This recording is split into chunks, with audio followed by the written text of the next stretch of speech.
Indonesia negara dengan penduduk terbesar keempat di dunia. Negara dengan penduduk muslim terbesar di dunia.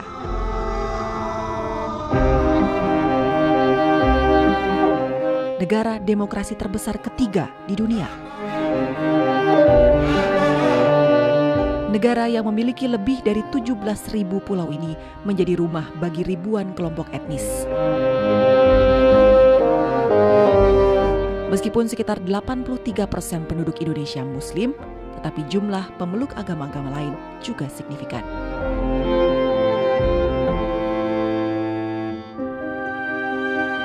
Di Indonesia, Islam tidak dipertentangkan dengan nasionalisme dan demokrasi. Ideologi nasional yang inklusif bernama Pancasila diterima secara luas. Belakangan ujian terhadap kemapanan ideologi kebangsaan yang inklusif ini menguat kembali di tengah goncangan politik identitas. Inilah esensi berbangsa bernegara.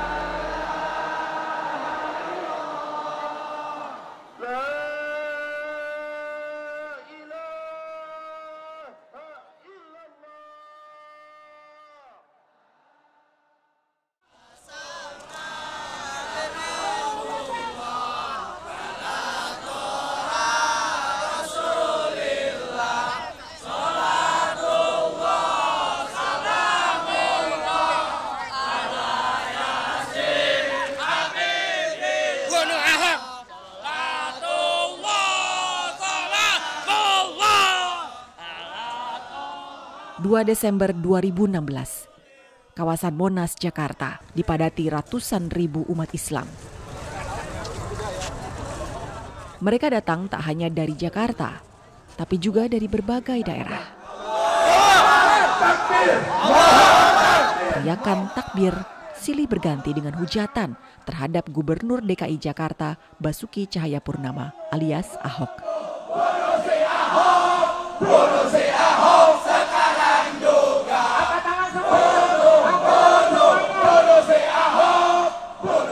Hujatan terhadap Ahok juga dituangkan dalam bentuk poster dan spanduk yang dibawa para pengunjuk rasa, termasuk yang ada tulisan tolak pemimpin kafir.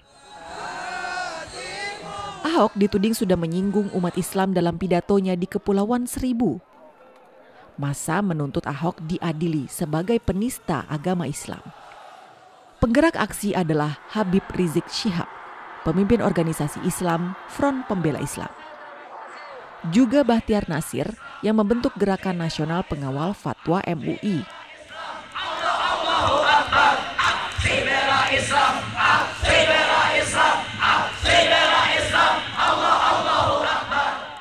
Aksi 212 yang masif ini dinilai menunjukkan menguatnya identitas supremasi Islam di Indonesia. Identitas keislaman itu terus menguat, bahkan hingga 2 tahun sesudah aksi 212. Allah sayang sama kita. Semuanya akan kemudian dihitung oleh Allah Subhanahu wa taala. Fa innallaha syari'ul hisab. Ada kesadaran. Bulan November 2018, acara Hijrah Fest di Jakarta dihadiri puluhan ribu anak muda. Pengunjung Hijrah Fest berasal dari latar organisasi keagamaan dan orientasi politik yang beragam. Tetapi nuansa identitas keislaman kegiatan ini cukup kuat dengan pembicara-pembicara yang mengusung narasi supremasi Islam. Ini kalau lagi pakai baju bebas kayak anak SMA semuanya, subhanallah. Sukses di Jakarta, acara serupa digelar di Surabaya selang 3 bulan kemudian. Faktanya kita lihat apakah kehidupan sekarang lebih baik? Apakah ketika diatur oleh selain sistem Islam Indonesia menjadi negara maju? Tidak. Jangan-jangan memang karena sistemnya. Berarti apa? Ayo kita rubah. Menjadi apa? Menjadi negeri yang merindukan tegaknya sistem Islam secara kafah. Hijrah dan Islamic Fest menjadi ruang pertemuan pasar, budaya pop, dan transmisi gagasan kebangkitan Islam.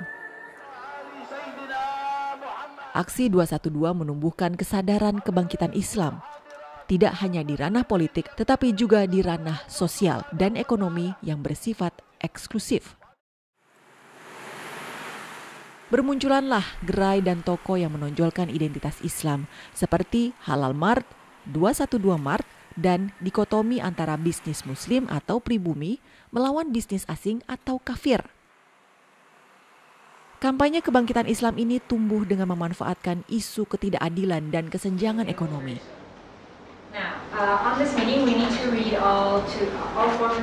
Dosen Universitas Indonesia Inaya Rahmani melakukan penelitian tentang motif para peserta aksi 212. Ia menemukan motif aksi tak semata-mata urusan politik agama.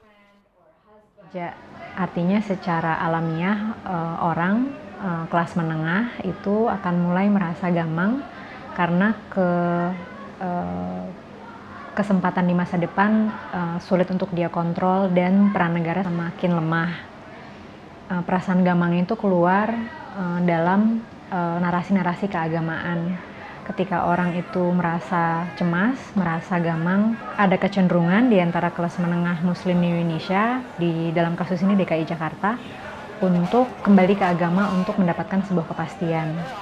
Sehingga ketika ada situasi politik tekanan tinggi, di mana ada musuh bersama yang menunjukkan sosok yang bukan muslim, bukan dari ras Melayu, menimbulkan persepsi bahwa seseorang yang merupakan musuh kita akan mengambil pegangan kita, yang akan menambah ketidakpastian lagi.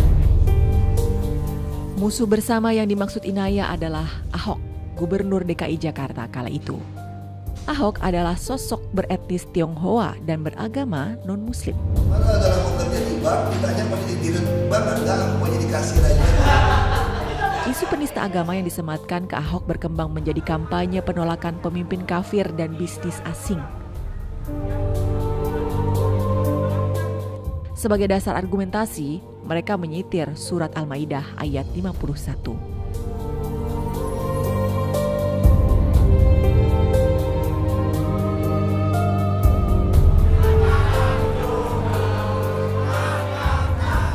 Banyak ulama yang menafsirkan ayat ini tidak dalam pengertian larangan memilih pemimpin non-politik. Tetapi bagi sebagian kalangan, kata Al-Maidah 51 digunakan sebagai simbol aspirasi supremasi Islam.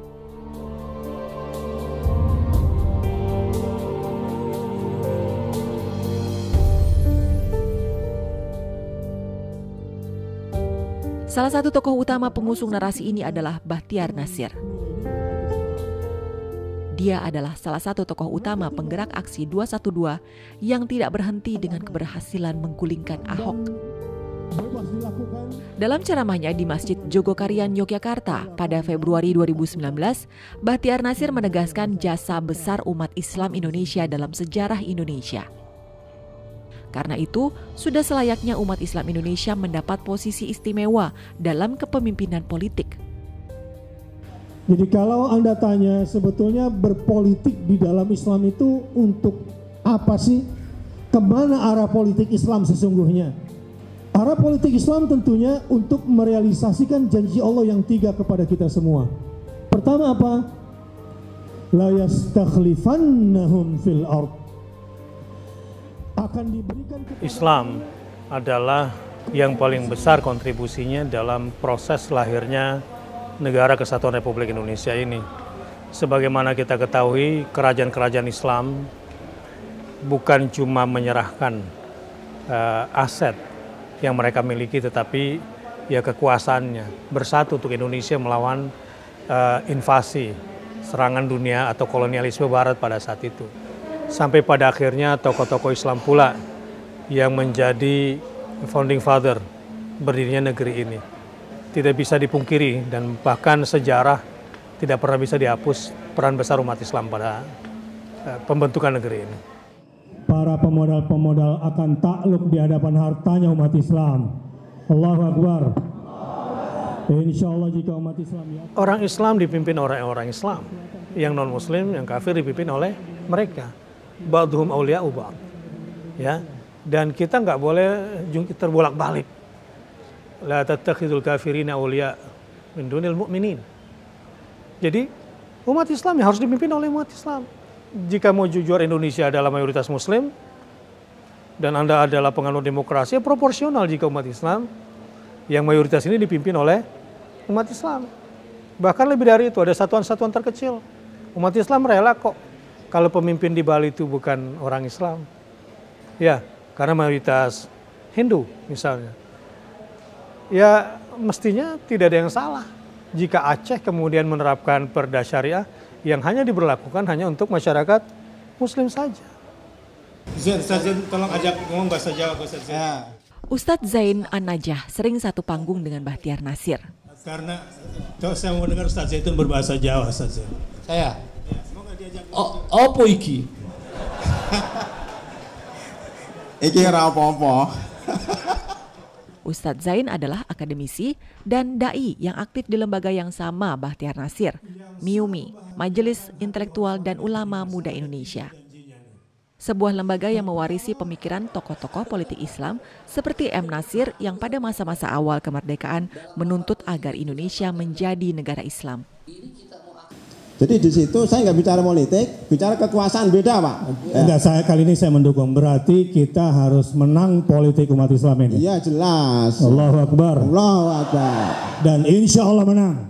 Amin. Zain menjelaskan mengapa umat Islam harus menolak pemimpin kafir. Diprediksi kalau pemimpin kafir itu kan dalam pandangan Islam, orang kafir itu kan tidak amanat. Dalam pandangan Islam sekali lagi ya. Kenapa nggak amanat? Karena dia nggak mau bersyukur kepada Sang Pencipta Allah SWT. Kan dia menciptakan orang ini. Mestinya kan bersyukur kepada Sang Pencipta, ya, membalas budi baiknya. Karena sudah diberikan rezeki, diberikan kehidupan. Syukurnya itu dalam bentuk menyembahnya, masuk Islam, menyembah sholat 5 waktu, dan seterusnya. Berarti kalau orang kafir itu orang yang tidak bersyukur terhadap Tuhannya, tidak amanat terhadap nikmat yang diberikan kepadanya.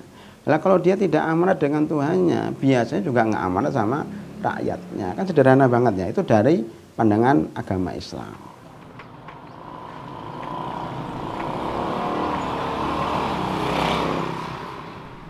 Tetapi dalam sejarah Indonesia, aspirasi negara Islam tidak menjadi kekuatan utama.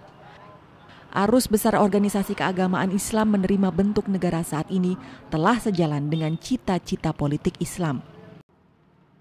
Saat narasi penolakan pemimpin kafir menguat, Nahdlatul Ulama, organisasi muslim terbesar di Indonesia, mempunyai sikap berbeda. Istilah kafir menjadi salah satu tema dalam Munas Alim Ulama dan Konferensi Besar Nahdlatul Ulama Januari 2019 di Kabupaten Banjar, Jawa Barat. Oke, kita ulang lagi dengan bacaan Bismillahirrahmanirrahim. Sidang pleno laporan hasil sidang komisi secara resmi tepat pukul 20:45 dengan bacaan Bismillahirrahmanirrahim dinyatakan dibuka. Salah satu pertemuan para ulama NU merekomendasikan istilah kafir tidak digunakan dalam kehidupan bernegara sebab baik orang muslim maupun non-muslim mempunyai hak yang sama dalam konstitusi. Jadi non-muslim termasuk dalam negara bangsa Indonesia tidak dimasukkan sebagai kafir harbi, kafir muahad, kafir dhimmi, dan kafir musta'man. Tapi istilah yang coba diintroduksi adalah mereka warga negara yang disebut dengan muwatinun. Islam memiliki posisi penting dalam lanskap politik Indonesia, bahkan sejak berdirinya Republik ini. Dalam berbagai kesempatan, Bung Karno menyitir Islam dalam pidatonya.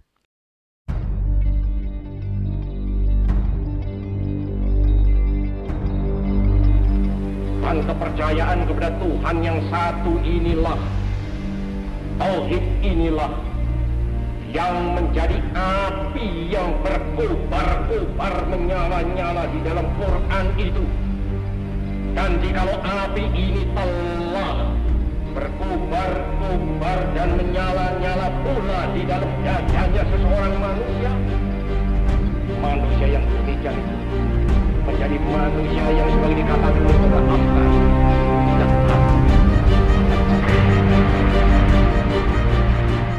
Dengan jumlah pemeluk mayoritas, Islam menjadi faktor penting dalam pembentukan ideologi bangsa.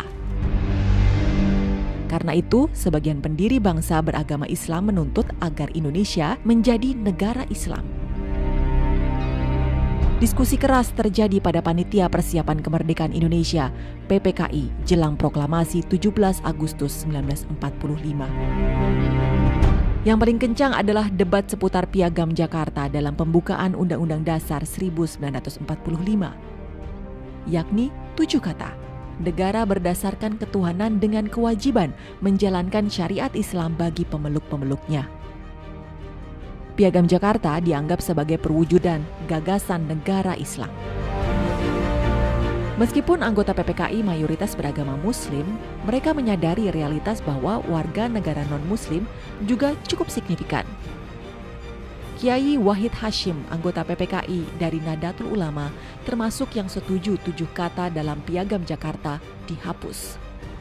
Di mata intelektual muda Nahdlatul Ulama, Ahmad Suedi, sikap Kiai Wahid Hashim itu adalah refleksi dari ideologi Islam inklusif NU.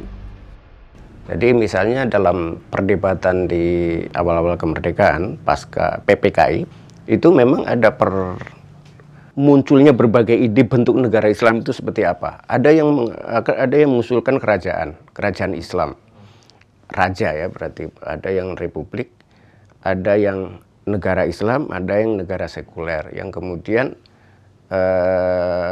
Soekarno menawarkan Pancasila. Tetapi Pancasilanya yang bagaimana? Jadi Wahid Hashim dengan terbuka, dengan ikhlas gitu kira-kira, itu dengan menghapus itu dengan pertimbangan kesatuan Republik Indonesia karena waktu itu terancam pecah. Yang kemudian juga dari perwakilan Muhammadiyah gitu. Nah, siapa yang mufakat saya minta berdiri. Terima kasih. Selain Nahdlatul Ulama, organisasi besar Islam Muhammadiyah juga memiliki wakil di PPKI, yakni Ki Bagus Hadikusumo. Awalnya Ki Bagus adalah salah satu tokoh yang berkeras agar naskah asli Piagam Jakarta dipertahankan. Namun setelah disepakati tanggal 18 Agustus 1945, Muhammadiyah menerima kesepakatan itu. Secara keagamaan, Muhammadiyah membingkai penerimaan atas sistem politik yang ada saat ini dalam konsep Darul Ahdi wa Syahadah atau negara kesepakatan dan persaksian. Najib Burhani, intelektual muda Muhammadiyah menyebut konsep ini menyiratkan bentuk negara Indonesia sudah sesuai dengan substansi perintah untuk menerapkan syariah sebagaimana Nabi Muhammad membangun negara yang multikultural melalui Piagam Madinah. Ki Bagus Hadikusumo dan Kasman Singodimedjo adalah orang-orang yang terlibat langsung dalam perumusan sila-sila dari Pancasila, ideologi dari bangsa Indonesia. Dan mereka yang bisa menerima penghapusan 7 kata dari Piagam Jakarta sehingga Pancasila berbentuknya seperti sekarang ini. Itu sama seperti Piagam Madinah. Apa yang disepakati bersama itu adalah bagian yang harus diikuti kayak gitu. Makna syahadah itu adalah bahwa Indonesia itu bisa menjadi negara Islami atau menjadi negara yang non-Islamik tergantung kepada kita. Bagaimana kemudian kita mengisinya. Jadi konsep tentang Darul Harb dan Darul Islam itu sudah usang. Yang dikembangkan itu adalah bahwa Indonesia itu adalah Darussalam, negara yang damai sebagai bentuk daripada perjanjian daripada penduduknya dan tempat kita untuk membuktikan amal-amal terbaik atau karya-karya terbaik dari diri kita kepada bangsa ini.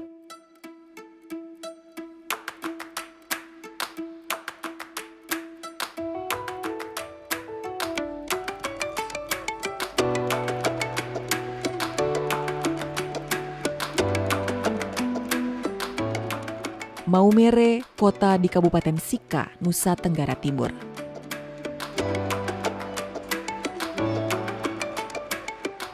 Maumere adalah wajah lain Indonesia, karena di sini umat Islam hidup di tengah mayoritas umat Katolik.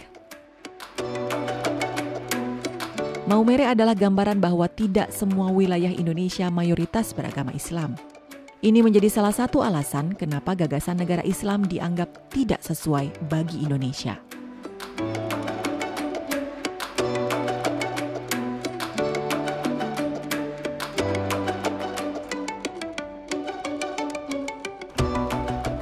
Hari Minggu adalah waktu beribadah bagi warga Maumere yang mayoritas beragama Katolik.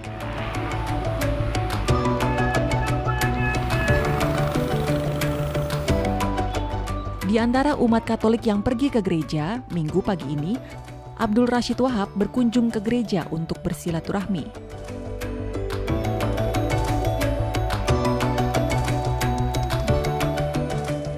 Abdul Rashid Wahab yang akrab dipanggil Abah Rashid juga kerap mengunjungi Uskup Manggarai, Monsieur Edwaldus Martinus Sedu. Kami sudah salam-salam, oh gitu ya. Abah Rashid adalah tokoh forum kerukunan umat beragama. Forum ini berperan penting dalam relasi antar agama. Di sini, kearifan Bapak Bangsa yang menjadikan Pancasila sebagai dasar negara dan bukan negara agama menemukan relevansi yang nyata. Di Maumere, penyebutan kata kafir tidak digunakan dalam pergaulan antar agama. Kakek.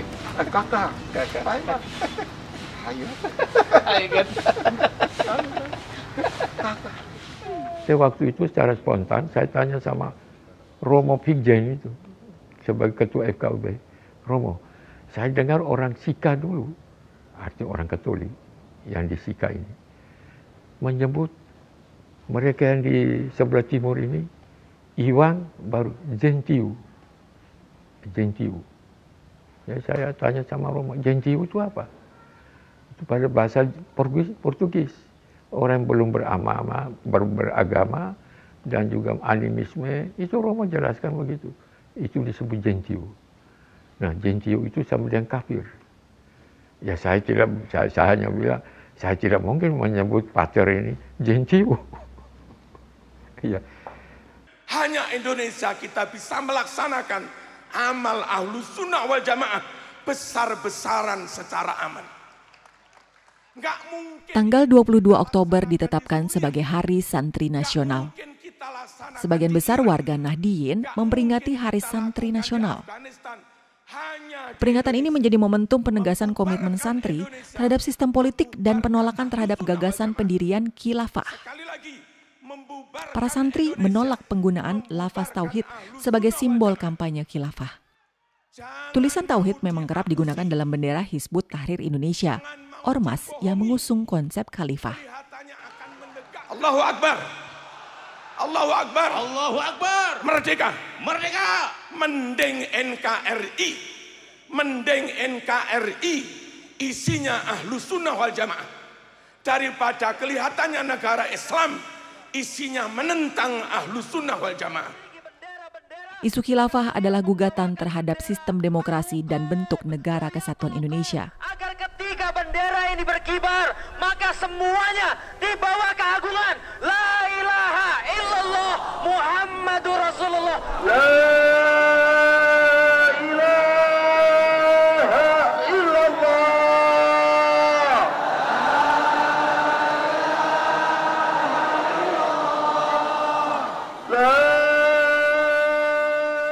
Banser, organisasi kepemudaan NU, tidak jarang terlibat dalam konfrontasi melawan kampanye khilafah.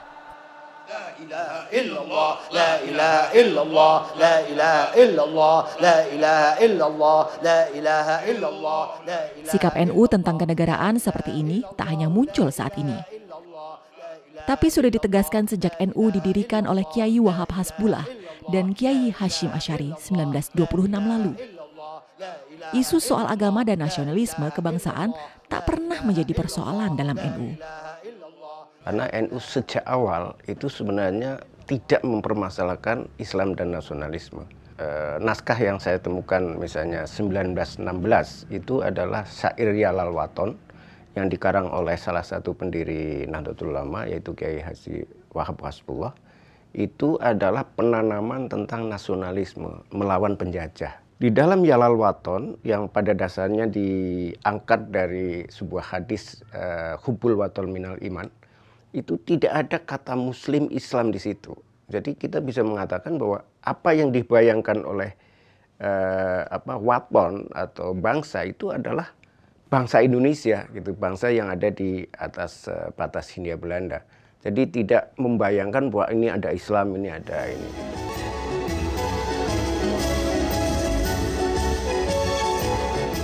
lagu Yalal Waton. Yang dimaksud Ahmad Soedi adalah lagu ini.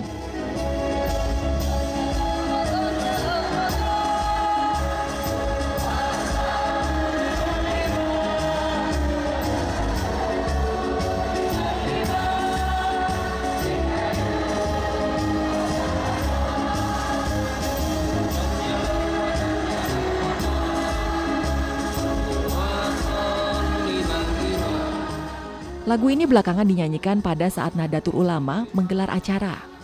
Lagu ini diciptakan oleh pendiri NU, Kiai Wahab Hasbullah tahun 1935. Lagu Yalal Waton membangun semangat warga NU untuk mengikuti prinsip para ulama NU bahwa Islam dan nasionalisme atau rasa cinta tanah air tidak dapat dipisahkan. Saat gagasan khilafah menjadi kontroversi, sebagian tokoh politik Islam menawarkan istilah-istilah lain dalam semangat supremasi Islam.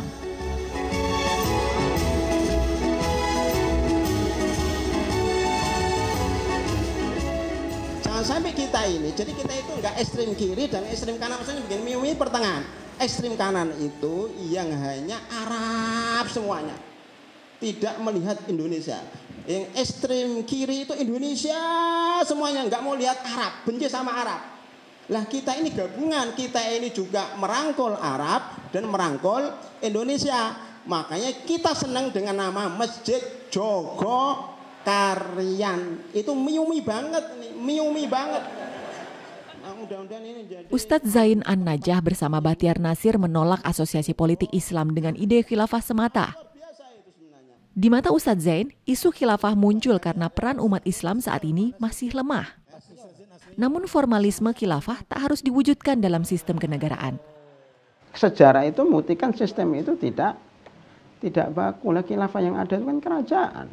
Ya kalau sistem kerajaan, ya sama dengan sistem khilafah. Sistem republik juga sama dengan sistem khilafah. Hanya itu hanya nama. Kita jangan terjebak dengan istilah khilafah. Yang penting Islam itu tegak, mau namanya NKRI bersyariah juga boleh, ya.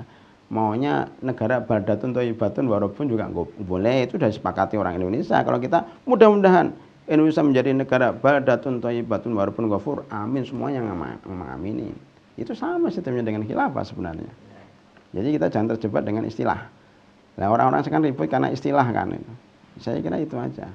Bagi Ustadz Zain, khilafah mungkin hanya soal istilah.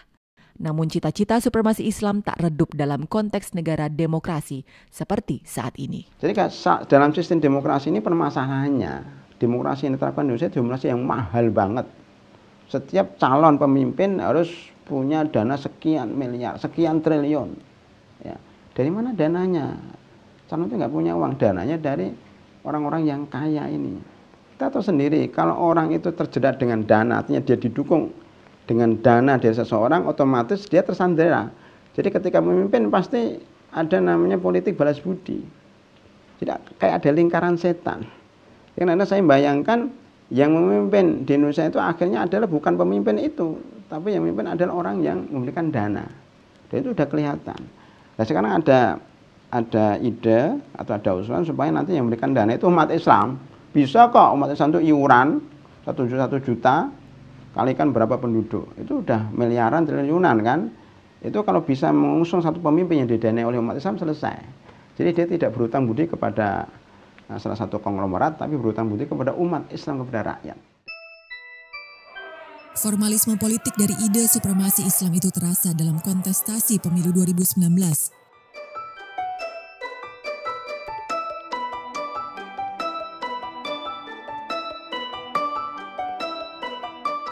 Melalui forum Ijtima Ulama, kelompok dan tokoh yang mendukung supremasi Islam seperti FPI, GNPF Ulama, Ikhwanul Muslimin, FUI, HTI, dan kelompok Salafi Politik mendukung Prabowo Sandi. Pada saat yang sama, arus utama di dalam NU mendukung Joko Widodo. Sementara dukungan massa Muhammadiyah terbelah ke dua kubu. Situasi ini mempertegas pembelahan ideologis antara NU dan kekuatan-kekuatan politik Islam. Dua kutub itu bisa disebut sebagai Islam inklusif dan Islam eksklusif. Hasil pemilu 27 April 2019 mengantarkan Jokowi yang didukung NU terpilih kembali menjadi presiden.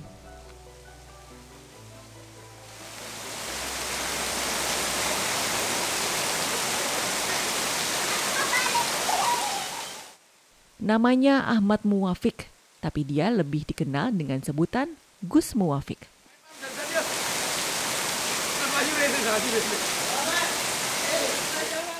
Kiai NU yang sedang naik daun saat ini.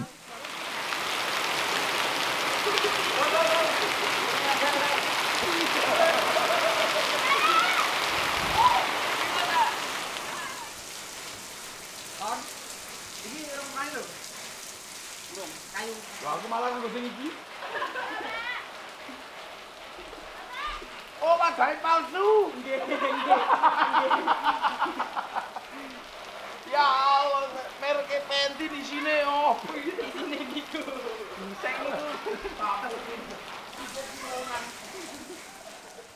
Rumahnya di Sleman tak pernah sepi oleh tamu. Tamunya berasal dari kalangan NU, masyarakat umum, pejabat negara, dan juga aparat keamanan. Meski beragam, tapi tema yang dibahas sama. Bagaimana peran Islam dan umat Islam dalam konteks kebangsaan Indonesia. Ra'iyah inilah jaminan baladil amin. Karena kalau tetap dengan menggunakan bahasa kafir yang berbeda, adalah yang menentang Islam. Yang hidup bersama namanya dhimmi. Kalau sudah saling bertanggung jawab namanya ra'iyah. Maka dengan sebutan ra'iyah tidak boleh lagi diturunkan ke derajat kafir. Makanya ulama sebutkan.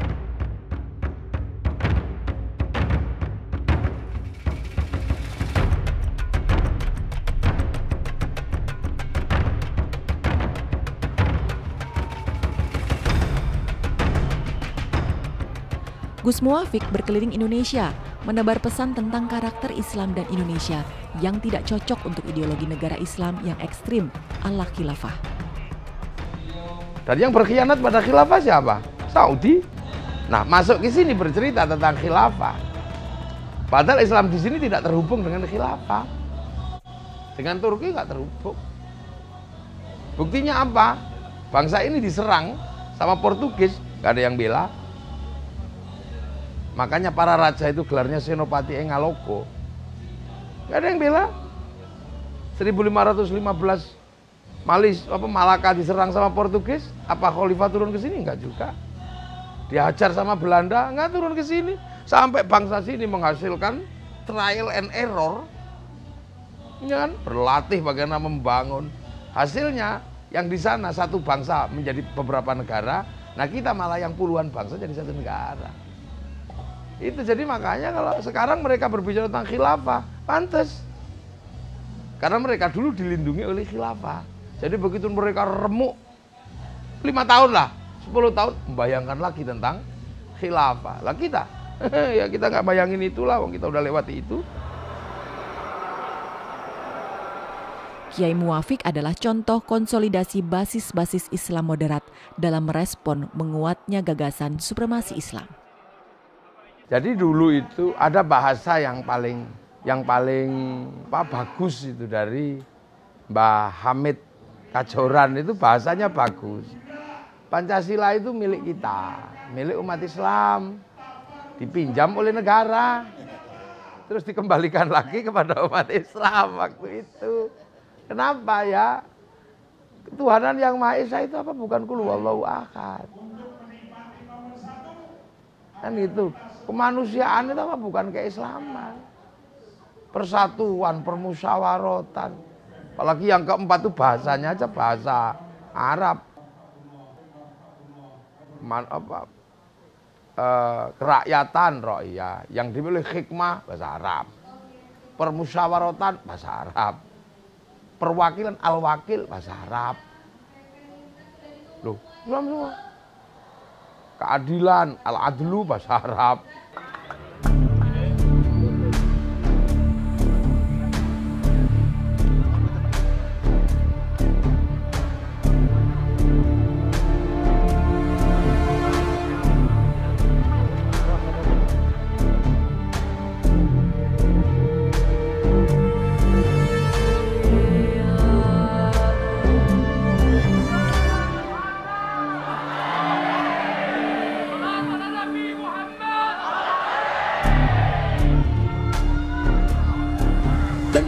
kita ini unik.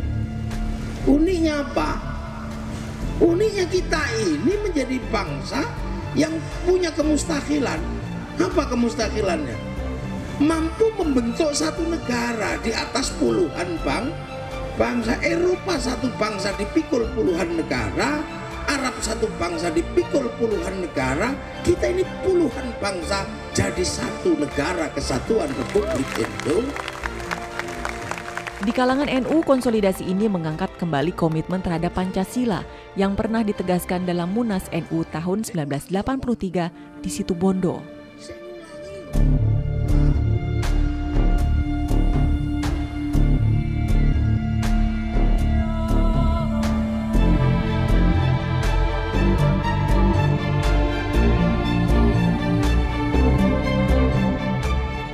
Dengan jumlah anggota dan simpatisan mencapai 80 juta orang, Nahdlatul Ulama menjadi organisasi penting dalam menjaga Islam inklusif.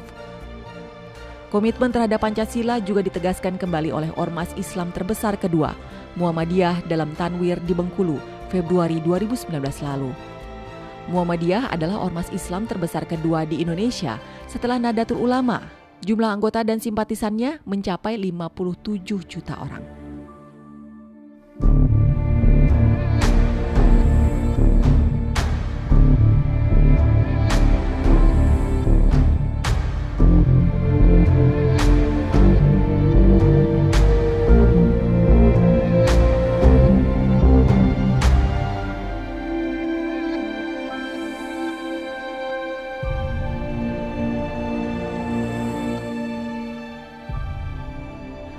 Para tokoh Islam modern khawatir menguatnya narasi supremasi Islam akan memicu konflik komunal. Indonesia punya pengalaman pahit konflik komunal yang dipicu oleh sentimen perang agama.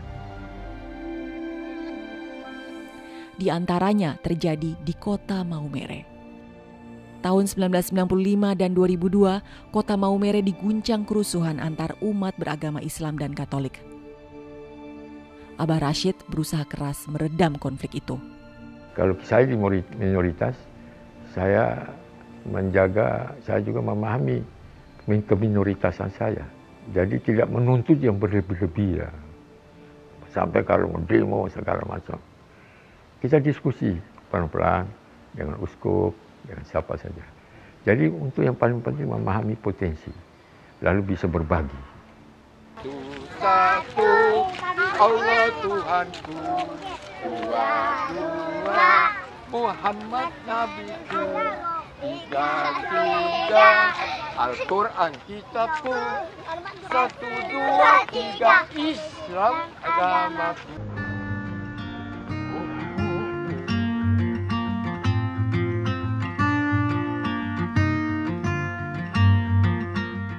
Abah Rashid adalah tokoh Muhammadiyah yang teguh menunaikan salah satu bidang pengabdian Muhammadiyah, yakni pendidikan, mulai dari tingkat dasar hingga perguruan tinggi. Abah Rashid mendirikan lembaga pendidikan yang sebagian siswa dan gurunya beragama Katolik.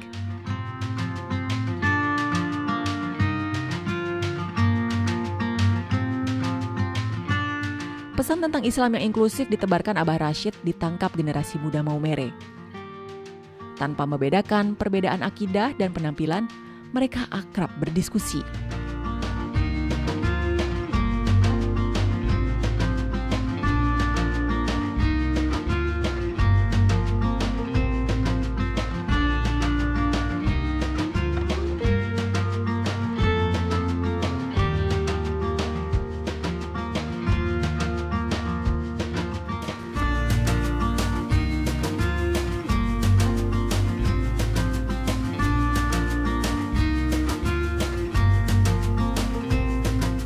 Di usia 81 tahun, Abah Rashid tak lelah berkeliling Maumere, menyambangi pulau-pulau terpencil, berdakwah kepada umat Islam, dan bersilaturahmi dengan komunitas-komunitas non-Muslim.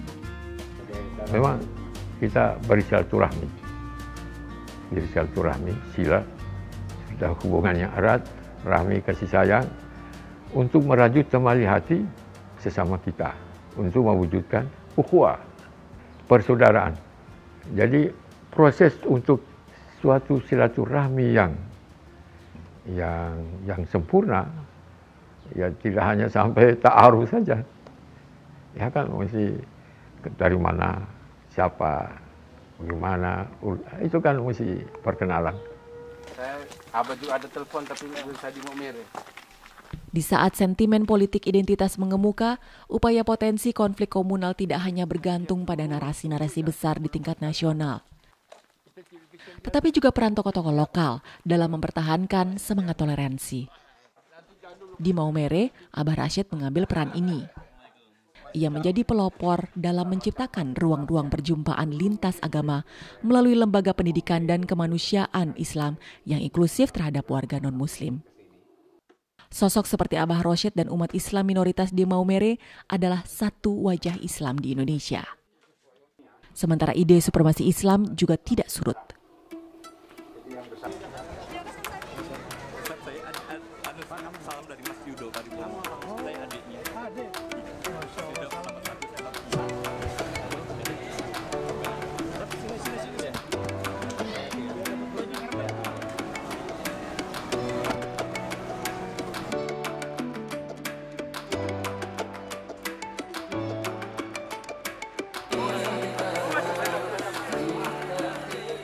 Kiai kultural seperti Gus Muafik terus berkeliling Indonesia mengkonsolidasi peran mereka untuk mempertahankan gagasan nasionalisme Islam yang inklusif. Islam di Indonesia masih akan berkembang dalam pergulatan narasi kebangsaan. Indonesia tidak selesai di sini.